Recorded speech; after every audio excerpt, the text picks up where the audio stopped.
Eh, Assalamualaikum warahmatullahi wabarakatuh. Kita melanjutkan pembahasan kita di osilator feedback dan osilator sirkuit. Pada pertemuan yang sebelumnya, kita sudah membahas mengenai apa itu feedback circuit, rangkaian feedback. Kemudian kita juga sudah membahas mengenai beberapa tipe feedback circuit. Nah, hari ini kita akan membahas mengenai rangkaian inti di pembahasan chapter ini, yaitu tentang osilator. Nah, untuk mengawali osilator kita harus memperhatikan bagaimana agar osilator itu bisa terbentuk, karena pada dasarnya osilator itu adalah sebuah rangkaian yang digunakan untuk membangkitkan signal. Nah, jadi kalau misalnya kita lihat, pertama kali Anda harus mengetahui mengenai pertimbangan phase dan frekuensi. Ini akan mengantarkan pemahaman Anda untuk melihat bagaimana cara osilator bekerja. Jadi kestabilan sebuah feedback amplifier itu ditentukan oleh hasil perkalian dari beta dan alfanya, di mana alfa itu adalah gain amplifiernya dan beta itu adalah gain feedbacknya. Kemudian yang kedua adalah stabilitas dari feedback amplifier ditentukan juga oleh phase shift, di antara input dan outputnya. Nah, salah satu teknik yang paling populer untuk menilai kestabilan suatu feedback amplifier, sebuah feedback atau sebuah rangkaian adalah dengan menggunakan Nyquist. Nah, di Nyquist diagram kita gunakan diagram Nyquist untuk menggambarkan gain dan phase shift sebagai fungsi dari fungsi frekuensi dari sebuah bidang kompleks. Ya, jadi dalam penggambaran diagram Nyquist ini kita akan mengkombinasikan dua body plots, yaitu gain dengan frekuensi dan juga phase shift dengan frekuensi pada satu single plot. Oke, nah dengan menggunakan Nyquist kita akan dengan mudah mengetahui apakah amplifier ini stabil untuk semua frekuensi dan bagaimana kestabilan amplifier ini terhadap beberapa gain dan kriteria phase shift. Oleh karena itu, untuk mempermudah pemahaman Anda mengenai diagram Nyquist, maka perhatikan gambar yang ini. Oke, di gambar ini kita akan melihat ada tiga titik yang akan kita evaluasi. Titik yang pertama adalah ketika beta dikali alfa itu sama dengan 2, ketika phase shift-nya sama dengan 0. Kemudian titik yang kedua adalah ketika beta dan alfanya sama dengan 3, ketika phase shift-nya itu sama dengan minus 135 derajat. Oke, dan kemudian yang ketiga adalah ketika beta dikali alfanya itu sama dengan 1 dan alfanya sama dengan 180 derajat. Oke. Nah,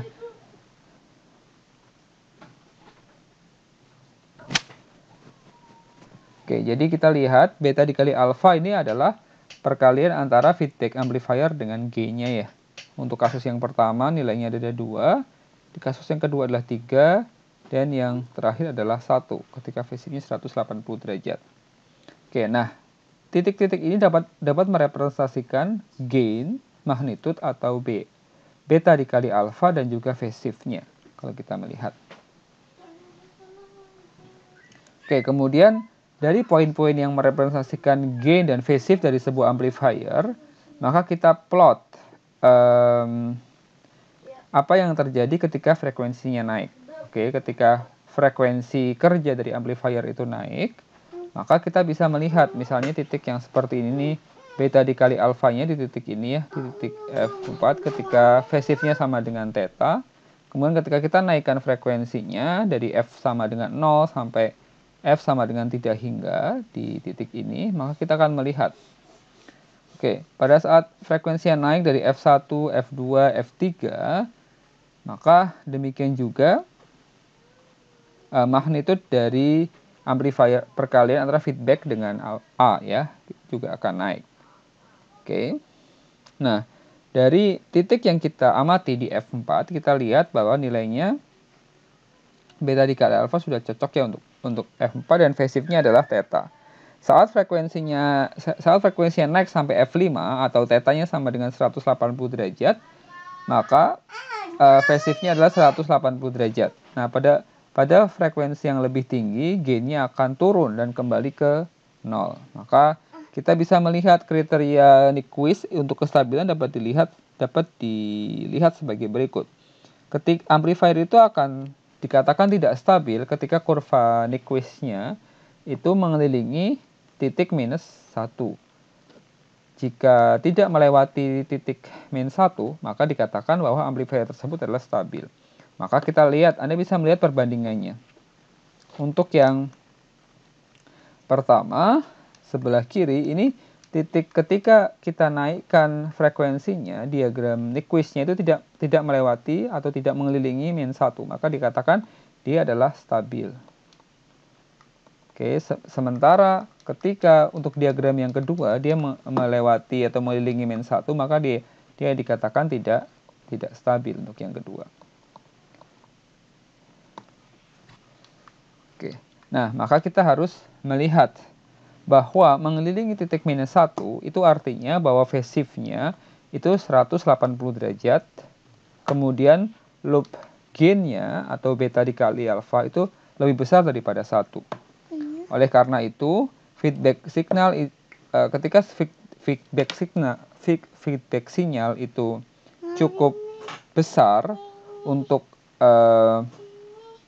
menaikkan atau mengamplifikasi input sinyal, maka hasilnya adalah osilasi itu bisa terbentuk. Nah, sebenarnya osilasi itu kan kita ingin mengamplifikasi.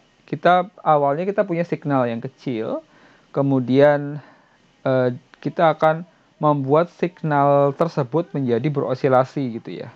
Berosilasi itu bisa sinyalnya berupa sinusoidal, bisa rem dan seterusnya. Jadi berosilasi.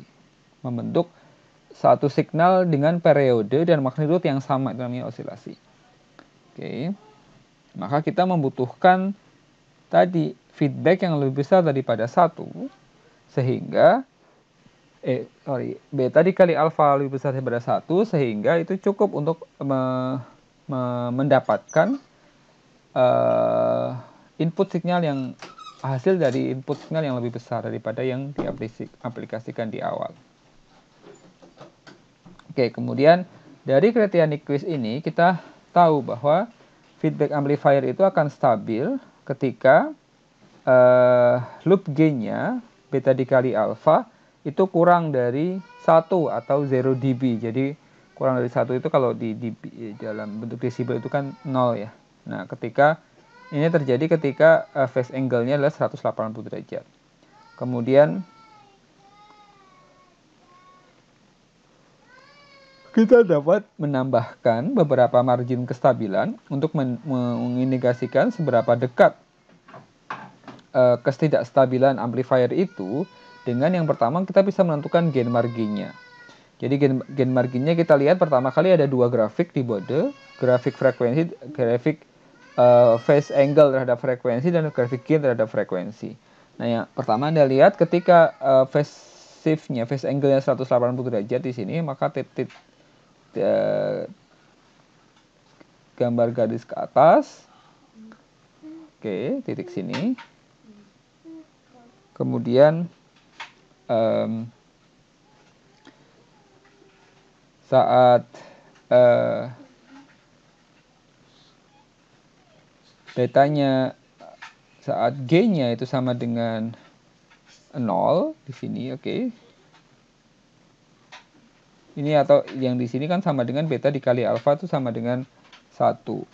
Sehingga kita dapat gain marginnya dari titik sini sampai titik sini. Seperti dengan gain margin. Sementara phase marginnya di titik yang 180 derajat dengan ketika tadi gain marginnya itu sama dengan 0. Oke.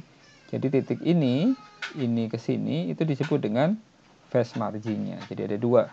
Dari situ kita akan bisa melihat, kita bisa menentukan berapa degree, berapa bedanya kestabilan dan ketidakstabilan amplifier, berapa dekat ketidakstabilan amplifier ini. Dari melihat dua kondisi ini gain marginnya dan phase marginnya. Oke, misalnya ini adalah sebuah rangkaian osilator, kita gunakan positive feedback. Nah, kita gunakan positive feedback sini sehingga feedback amplifier itu punya closed loop gain beta dikali alpha itu lebih besar daripada 1, sehingga kita bisa mendapatkan kondisi phase yang akan menyebabkan operasi dari rangkaian ini bisa dijadikan sebagai osilator circuit.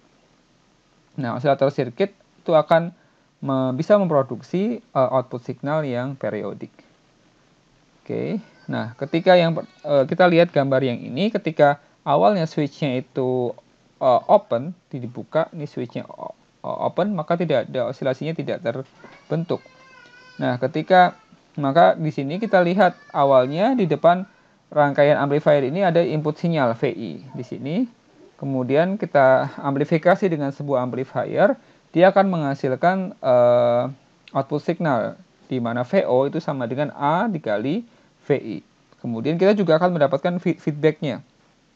Tegangan feedbacknya adalah beta dikali A kali VI. Nah, jika sirkuit tersebut yang merupakan dia base amplifier, kemudian ditambahkan feedback, rangkaian feedback, sehingga kita dapat nilai beta dikali alpha yang tepat, dan baik itu nilai magnitudenya maupun fasenya, maka kita bisa mendapatkan nilai VF-nya itu sama dengan VI. Nah, ketika misalnya switch-nya kita tutup dan VI-nya kita hilangkan, maka rangkaian tersebut akan tetap bisa beroperasi karena rangkaian feedback-nya, tegangan feedback-nya itu cukup untuk menjalankan rangkaian tersebut. Nah, tegangan keluaran juga masih akan ada tetap ketika switch-nya itu close, ditutup, jika kondisi beta dikali A itu sama dengan 1. Maka ini disebut dengan kriteria Berkhausen. Jadi kriteria Berkhausen itu tadi kita harus menjamin bahwa feedbacknya rangkaian beta dikali A itu lebih besar daripada 1, dan phase-nya itu sama dengan 180 derajat. Oke, agar terjadi osilasi.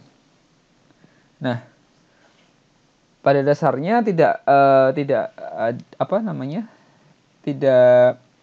kita tidak memerlukan input signal untuk memulai sebuah osilasi, karena seperti yang saya sampaikan minggu lalu, kita butuh hanya misalnya gerakan random noise. Kemudian kita kasih feedback, closed loop feedback, beta dikali A itu lebih besar daripada 1, maka kita bisa mendapatkan rangkaian osilasi yang akan mendapatkan tadi sinyal osilasi. Oke, jadi ketika kita bisa membuat beta dikali feedback gainnya dikali gainnya itu lebih besar daripada 1, maka sebuah sistem tersebut, rangkaian tersebut bisa start osilasi dengan mengamplifikasi noise voltage yang selalu ada. Oke, sehingga hasilnya itu meskipun begitu hasilnya tidak pernah exactly, tidak pernah tepat seperti sinusoidal. Oleh karena itu, kita tetap mengusahakan nilai beta dikali A-nya itu harus mendekati 1, sehingga ketika dia mendekati nilai 1, beta dikali A-nya, maka kita akan bisa mendapatkan sinyal yang lebih dekat ke sinusoidal. Oke, nah ini contohnya ketika kita punya initial noise, kemudian terjadi osilasi karena beta dikali A-nya tidak exactly sama dengan 1, maka rangkaiannya jadinya seperti ini, penguatannya akan terus bertambah karena tadi beta dikali A-nya tidak sama dengan 1.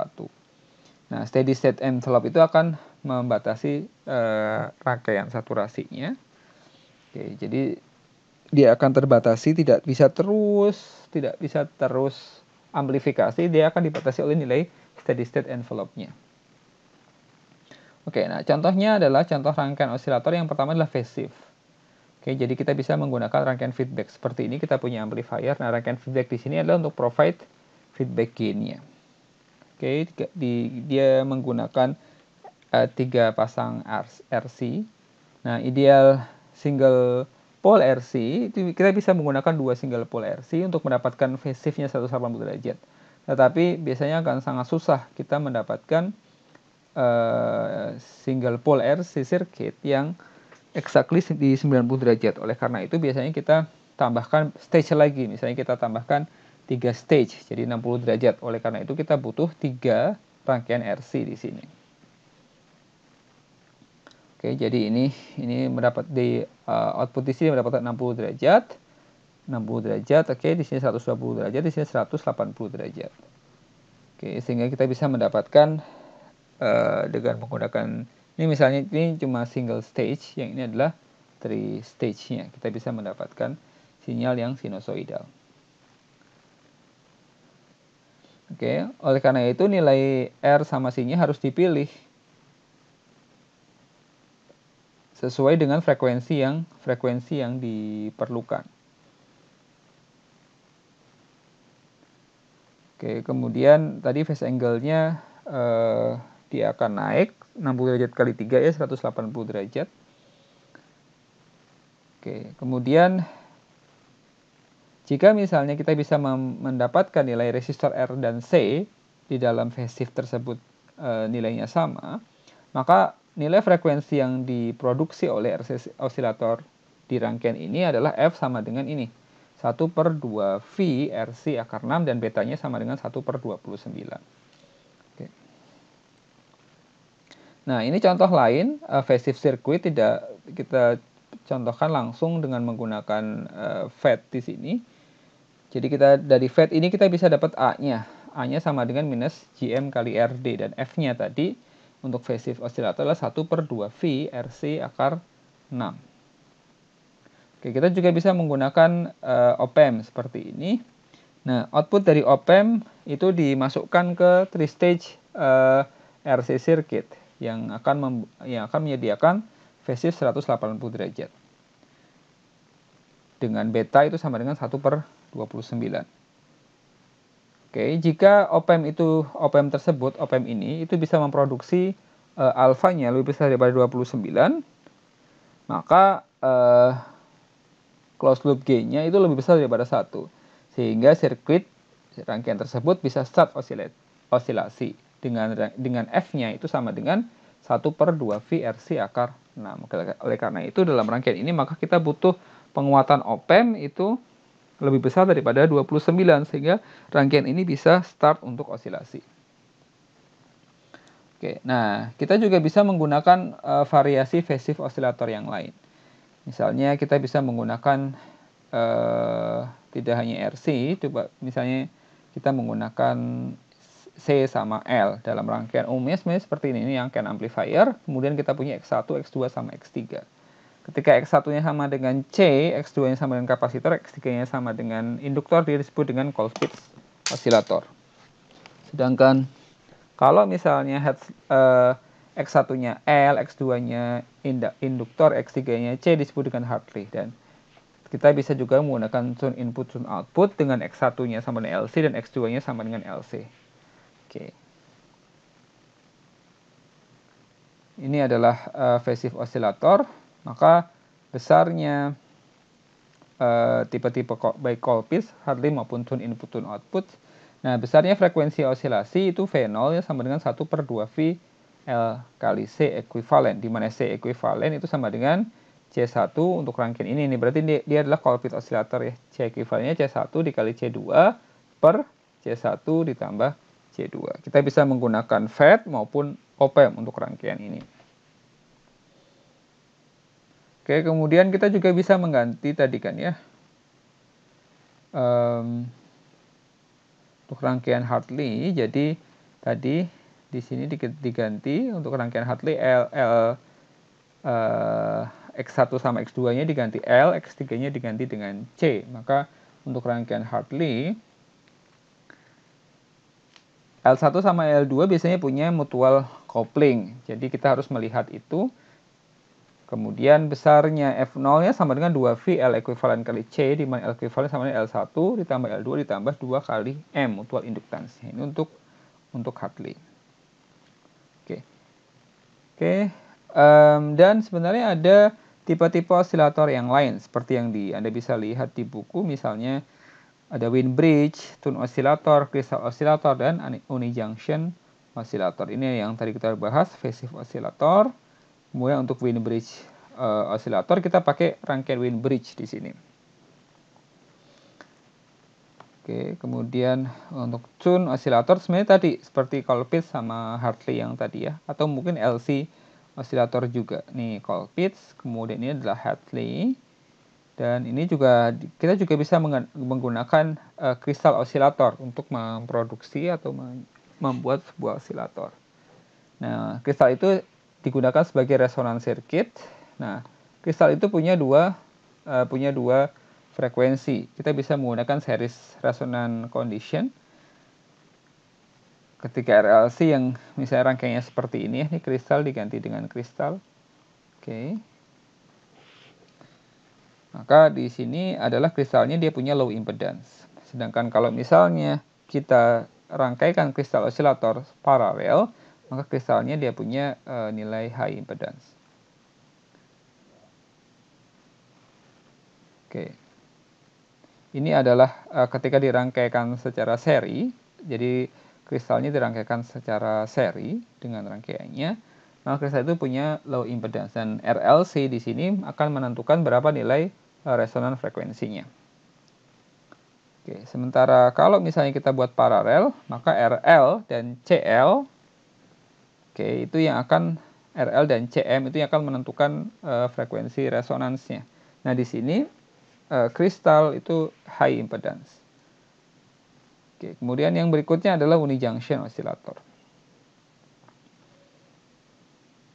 Oke, unijunction osilator rangkaiannya seperti ini. Kita bisa menentukan besarnya VO dengan 1 dibagi RT dikali CT ln 1 minus 1 per V, di mana V itulah rating unijunction transistor dengan nilai biasanya dari 0,4 sampai 0,6. Oke, kemudian yang hasil diproduksi bisa seperti ini, maupun seperti ini dan seperti ini. Tergantung bagaimana caranya kita menentukan nilai RT sama CT di persamaan yang tadi. Oke, saya rasa materi untuk osilator saya cukupkan sampai ini. Kurang lebihnya saya minta maaf. Selamat pagi. Assalamualaikum warahmatullahi wabarakatuh.